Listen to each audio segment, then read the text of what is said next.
May I tell you that she's a very good human being, a person of commitments. So, Dr. Neelam, over to you for introducing Dr. Nirja, the first speaker. Thank you, Sudha. The most difficult task is to introduce a person whom you know so well because you think she doesn't need any introduction. So the best introduction for Nirja is that she thinks out of box and does everything, means not everything, does things out of box. So that is the most interesting part about Nirja. Apart from a very good friend, she's a great academician, great gynecologist, and a great surgeon. So Nirja has done her MD from Delhi, gold medalist, and with several distinctions. She was former consultant with us in PGI and vice president Foxy Northern Region presently. She is the chairperson of Digital Education Committee of Indian Menopause Society, the first of its kind, and ex-president and founder convener of Chandigarh OB-GYN Society, and she was the one who founded Chandigarh chapter of Indian Menopause Society for endoscopic surgery, and she started hysteroscopic surgery in Chandigarh. Right, Nirja? Yeah, all right.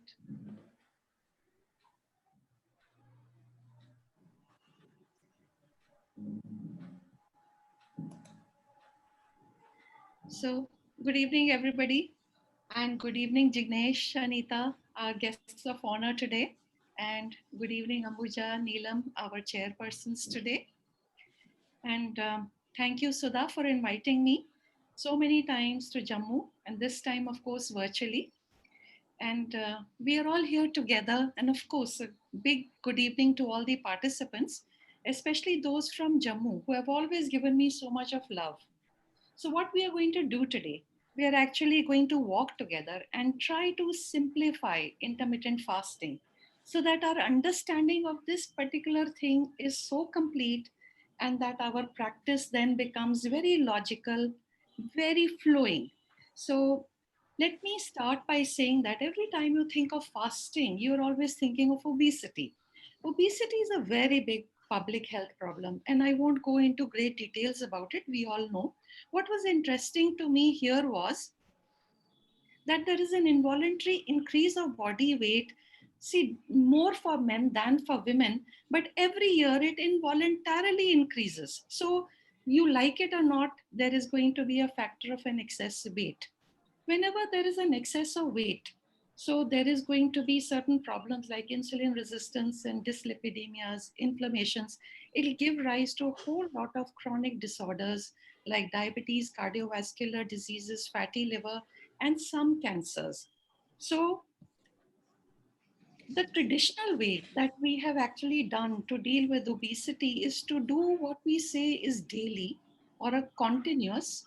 Both are synonymous, calorie or an energy restriction. So this is the different ways that you will find it in literature. Basically, it's a daily calorie restriction. And this, along with physical activity and psychological support, have been the basis of management of obesity. What exactly is this? You can say it in different ways. You can say decrease your daily calories by 25%. Very often, I have delivered talks saying that if you decrease your calories 500 to 600 kilocalories per day, the big C, then you will lose 1 kilogram of weight in 17 days. Or you can say take 1200 to 1500 calories, kilocalories in a day. So you can say it differently, but it means calorie restriction on a daily basis. But it is difficult to sustain. So you must have heard of very low calorie diets, which are actually starvation diets, in which you take less than 800 kilocalories in a day. Can you use this for management of your obesity? The nice guidelines say no, you can't, unless there is some real indication to do a very rapid weight loss program. Then at that moment of time, take care of your nutrition and remember not to go beyond 12 weeks. Remember that if you have a severe loss of fat, at least in animals, it has shown to decrease the lifespan. So, what do we have as an alternative to this daily continuous energy restriction is intermittent fasting. So this can be considered as an alternative to DCR, so to say. The core essence of intermittent fasting is that you're not bothered about what you eat. You're bothered about when you eat. So that when you eat is the essence or the core of intermittent fasting.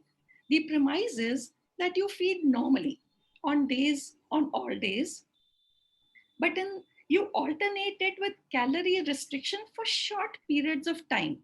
So we have had fasts by a lot of yogis and many religions for spiritual purposes, for physical purposes. One of the landmark studies that we had on intermittent fasting, on aging and lifespan, was way back in 1997. Then there have been documentaries and books and a plethora of popular press.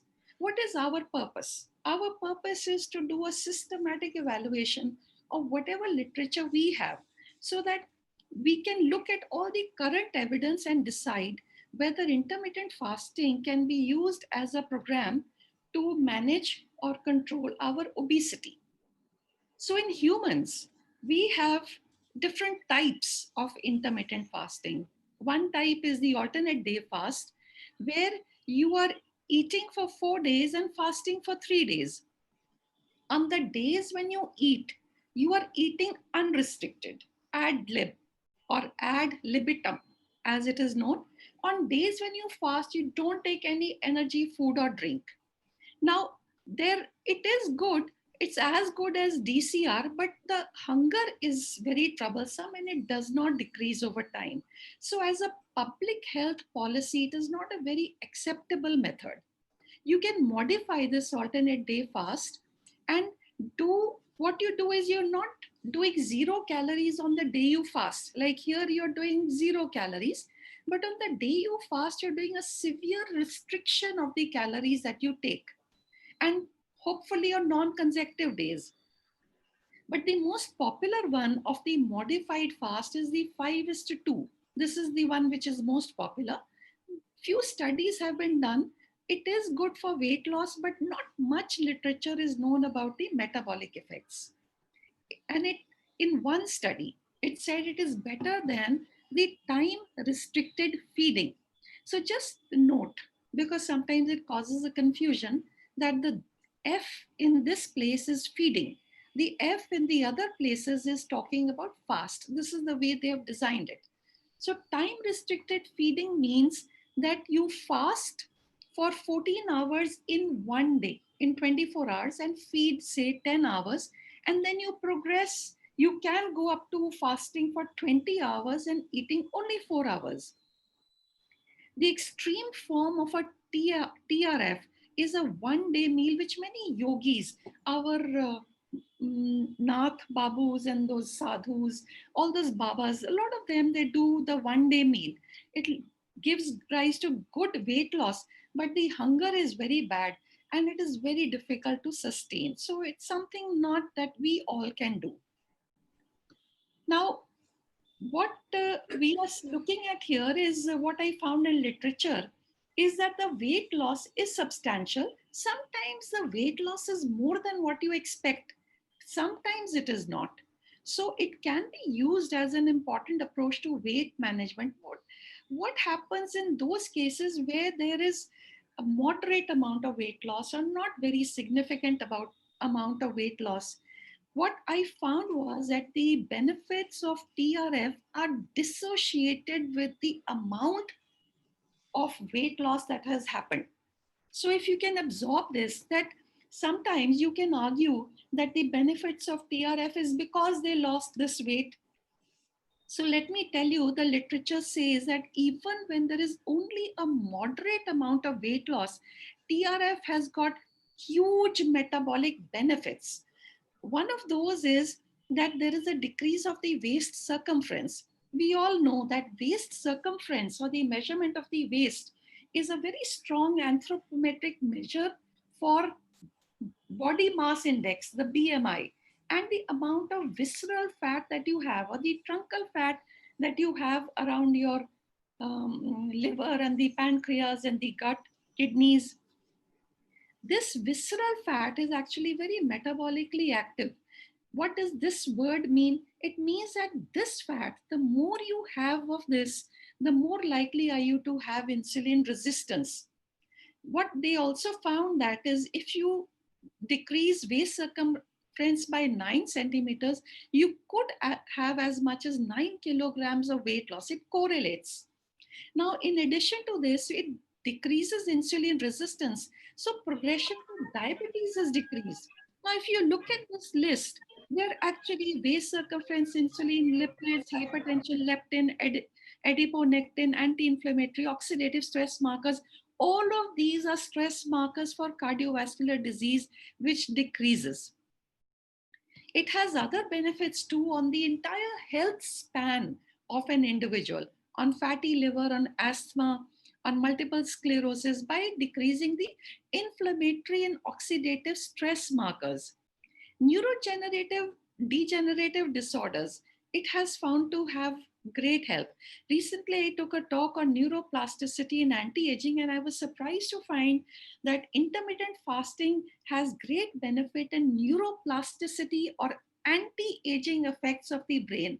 What we found was that intermittent fasting, it will improve the cognition and the memory, spatial, verbal, recent, past, all kinds of memories and cognition, not only in those people who are just decrease of cognition because of aging, but those who have problems neuro due to neurodegenerative disease. So even in the healthy brain and the degenerated brain, intermittent fasting helps with multiple mechanisms. Even in cancers, it is said that it helps in the cancers because it impairs the energy metabolism in the cancer cells. Various many other ways, the signaling and other things, they have studied in a few of them. In fact, in glioblastoma, they found an increased survival, although they did not find it. We don't have enough studies, so we can't really say it did not find. What we say is we have no studies on the prevention of recurrence of cancers. Look at the surgery part. If you put a patient on intermittent fasting pre-operatively, it decreases the tissue injuries during the surgery. People who have traumatic head or spinal cord injuries, if you put them on intermittent fasting, their performances are increasing. So the health span is increasing. The lifespan also, and longer life is also increasing. So we have, like in modern times, we are all very well aware that if we have to investigate the levels for various metabolic substrates in the blood, we are asking patients to do an 8 to 10 hour fasting period so that the steady state is reached. So we have this in our background that to find out the steady state of metabolic substrates, you need to be fasting. Many ethnic societies like the Okinawa diet and other societies also have been using it, and they found that, for example, in the Okinawa island, naturally they take 2 meals in a day, but the last meal is by the afternoon. So their lifespan has been shown to increase. The question that we want to ask here is that because you're decreasing the duration of the feed times in the day like as you do with DCR, like, is the result of TRF because you have decreased the calories? The answer is no. The calorie intake during the feed times of TRF have been found to be equal to the total calories of the day. You can eat all. In fact, I have a Canadian friend, she often puts up photographs of her intermittent fasting, and they buy these boxes of mangoes, and you have a table where she lays out the cut slices and she says, this is what I'm going to eat. So sometimes her calorie intake is even more, but then she fasts for 20 hours in one day. Then why is intermittent fasting, specifically TRF, better than a daily calorie restriction? Now we know that the benefits of intermittent fasting are occurring irrespective of the weight loss. Despite whether you lose weight, how much you lose weight, the benefits are there. So the key word here is fasting and intermittent. After feeding, the source of energy, the fuel that is used for energy is glucose, and fat is stored in the adipose tissues as triglycerides. But once you go into the fasting state, the triglycerides from the fat is broken down to fatty acids and glycerol, and then fatty acids are taken to the liver and converted to ketone bodies. It is the ketone bodies which are the major source of energy for many tissues, including the brain. So what is happening is that there is, when you're doing this feed and fast, you are actually switching from glucose to ketone metabolism. There is a metabolic switch. So you're shifting from liver-based glucose burning as fuel in the fed state to a fat-based ketone burning in the fasting state. And the ketones, not only are they excellent fuel, because if the glucose is giving 90 ATP, from fat based you are getting 120. Not only are they very good fuel, but they also have effect at cellular level involving many factors. So very lot of signaling molecules, etc. For example, the BDNF, the brain derived neurotropic factors, they are stimulated by ketones. And what are these? See, in the brain, there are synapses between two nerves. So the BDNF is the signaling factor between the synapses. If this is increased, not only is cognition increased, learning is increased, everything is increased. Neurodegenerative disorders also can improve because BDNF increases, which is affected by the ketones. So the fasting actually activates those pathways which enhance intrinsic defenses against oxidative stress and metabolic stress. And it will actually stimulate different signaling pathways. What will happen is actually that it will stimulate the autophagy, the mitophagy. So it knocks out the oxidatively damaged proteins and the mitochondria. So those get knocked out of the system. And then it will recycle, it will repair. So these are the processes that will happen during fasting. But during fasting, the global protein synthesis decreases because you want to conserve energy, your energy. Even for your molecular sources, you need some energy. So protein synthesis goes down and autophagy, recycling, repair, all this goes on. Then what happens during the fed state? It is this protein synthesis which happens in the fed state. So the growth happens in the fed state, plasticity, reproduction. So you see why you always can't be fasting and why you can't always be fed. Both work in tandem with each other. Now the seeds of this thing, the fasting and the fed state, actually go back to our evolution. So in our ancestors, they used to get only 3 meals a day. So what happened is that there was a famine kind of a scarcity most of the time. And what their organs did, that over time, Homo sapiens and all organs for that matter, all organisms for that matter, they evolved. They evolved to create pathways with which they could actually bring about a balance in the homeostasis, in the chronic diseases, and improvement of lifespan. So their fasting actually activated them to take these challenges and come out stronger out of this. So this is what happened in our evolutionary times. Now the second key, the key word, one was fasting. The second key word to this is intermittent. So when you do periodic and repeated fasting, you're actually boosting your mental and physical performance. This leads to a sustained adaptation to restore all kinds of homeostasis and increases your resistance to subsequent stresses, challenges, and diseases. So just be alert. These evolutionary pathways that you can awaken within yourself are very important, but they will remain untapped and suppressed if you overeat, if you're sedentary, and if you do not fast intermittently. So what is the best fit? What can we say that what should be the fasting interval? So let's look at this. See, In the fed state, we know the ketone levels are low because glucose is used as the fuel. But when breakdown of fat occurs in the tissue, it will start occurring by 8 to 12 hours of start of the fasting state.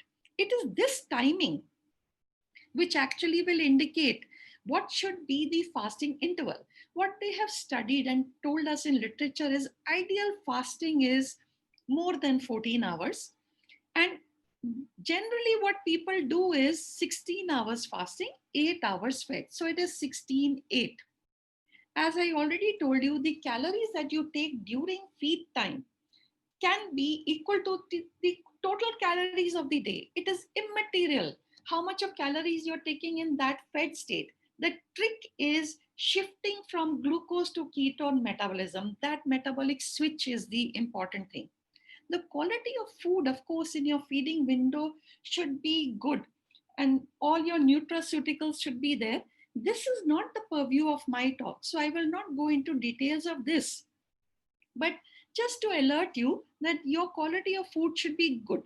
Now, the question, should you fast during the day or should you fast during the night? So, when we address this question, you actually have to do a very interesting thing, and that is look at the circadian biology. Now, animals on high fat diet in some studies throughout the day, they had developed chronic metabolic disorders. But nocturnal animals, the same animals, the ones who were nocturnal, if they were fed calories only at night time, they were protected from these metabolic disorders. So what happens is that all organisms, they have developed a system that whether they are day animals or whether they are night animals. So once this system has developed, then this is an evolutionary development of people, of organisms, whether they are day or night animals. At that time, an endogenous circadian clock starts functioning, which ensures that physiological processes are performed at the optimal. So, a day animal eating food in the day and sleeping at night is optimal performance. But a day animal eating food at night is not an optimal performance. So, the time of the day and the clock for different organisms is important. It will determine everything, including hormone secretion, how much of sleep, aging, all this is involved in this. In mammals, the master clock which controls all this is in the suprachiasmatic nuclei in the hypothalamus. This is entrained to light and dark. And there are several oscillations going on in the periphery. There are many peripheral clocks, but the main peripheral clock is in the liver. And the dominant cue for this is food. So if there is a desynchronization between the light and the dark and the peripheral clock between the feeding and the fasting, then that will, excuse me, lead to a disruption of energy. And of course, there will be chronic diseases. This is a very simplistic view, but nevertheless, a good view. TRF imposes a diurnal rhythm on food intake by its very nature. So it improves the oscillations and the resonance in the circadian clock gene expressions. Now, most of the work that food is a circadian trigger, that kind of information has come from animal studies. But we have robust experience with night shift workers where disruption of their diurnal rhythm has led to chronic disorders and some cancers, especially breast cancers. So we are clear, the feeding of in the TRF should be during the day and the fasting should be in the night. Now, whenever you're doing a feeding in the day, it is recommended. There is something known as ETRF. This is known as the early TRF. So try and be the ETRF where you're eating most of your calories in the early part of the day. This is an actual study. Before 3 p.m. you finish your food. Before 6 p.m. you finish your food. Before 3 p.m. is much better. So eat most of your calories, consume them early part of the day and don't miss your breakfast. Late night eating not only disturbs the circadian rhythm, but it even disturbs your sleep, where most of the repair of your entire organism is occurring. So whenever you do a TRF, synchronize it with your daily circadian rhythm. Now, we all know about the gut microbiome. This is a complex, diverse, vast microbial community in the gut. I didn't know this, but you'll be very uh, interested to know that even the gut functions according to a circadian rhythm. There are many functions which will move according to day or night. And if you disturb this diurnal rhythm, then the microbiota fluctuations of the gut get disturbed. We know that the gut is the new brain. And if this is disturbed, the gut microbiota, then you have chronic disorders. So, intermittent fasting, if you're doing it in such a way that you're supporting the circadian rhythm of your gut, then you're actually helping it. Otherwise, it will not work. So look at this beautiful music which is created by intermittent fasting and TRF when it is working if it is working, if you're doing it in such a way that you're working along with the circadian clocks, both central light and food and the rhythm of the intestinal microbiota and your lifestyle, eating during the day, sleeping during the night, locomotion activity during the day. So all of this will regulate the metabolism and it will impact chronic disorders. So whatever studies that we have actually got, we are limited because most of these are generalizations which we have drawn from animal studies. Most of the studies are of short duration. Most of the reviews are in a particular age group, none actually before 24 years of age or after 65 years of age. So we do have certain limitations, but nevertheless, we do have a deep understanding of how intermittent fasting works. A lot of curiosity about Ramadan fasting and how does it impact the health of the people. This is a very common form of intermittent fasting, but the people in doing this fast are feeding from sundown to sunrise. So they are feeding at night. Even though we have a lot of studies, these are observational studies, what they found was that the weight is regained after the month of Ramadan. Metabolic benefits, there's mixed evidence. And look, it is opposite the human circadian rhythm. So you cannot use this as a weight loss program. So a few pointers, like if you are practicing or you want to prescribe time restricted fasting, then remember that hunger may be an issue, but advise your patients that the symptoms will disappear in a month. I do want to tell you that human beings have forgotten how to differentiate between thirst and hunger because both these two centers are very close to each other in the brain. So we have forgotten how to differentiate between these two. And whenever you feel hunger, try taking water. That will help. It is TRF is much better than the other forms of intermittent fasting. One concern was on muscle mass. Will I get weak? The answer is no. In fact, lean muscle mass is very metabolically active.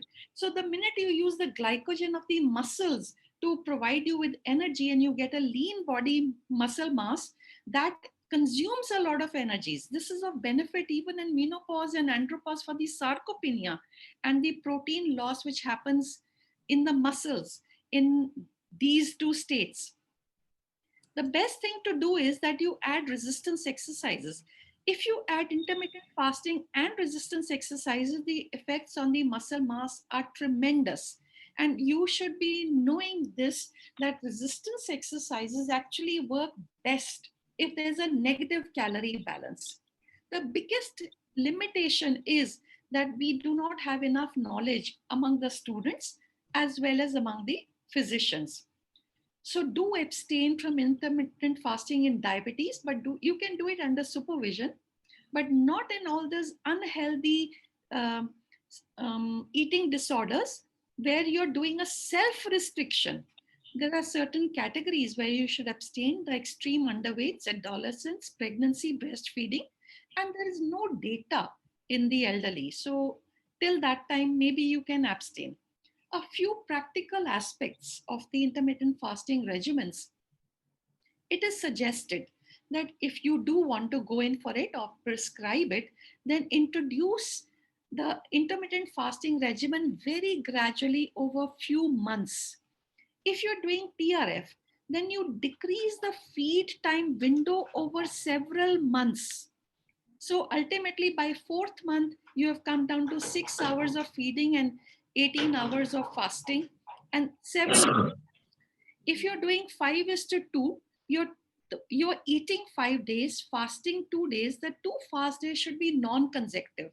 And in those 2 days, your target is to reach 500 kilocalories 2 days in a week, slowly over 4 months. And if you come down to 500 kilocalories, this is the big C, per day, then the ketones get elevated on that day.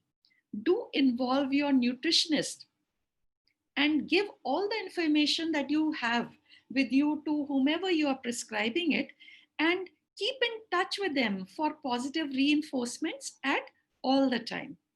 So to conclude, of all the various regimens of intermittent fasting, the time restricted fasting is the most popular.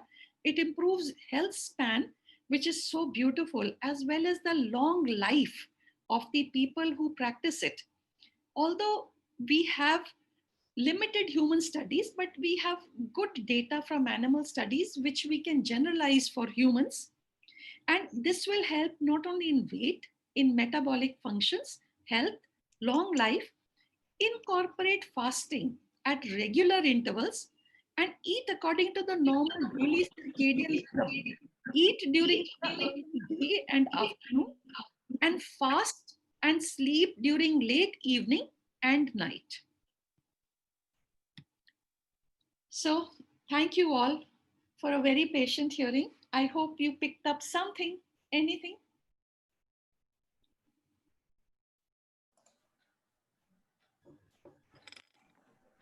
Thank you so much, Nirja, for such wonderful lecture.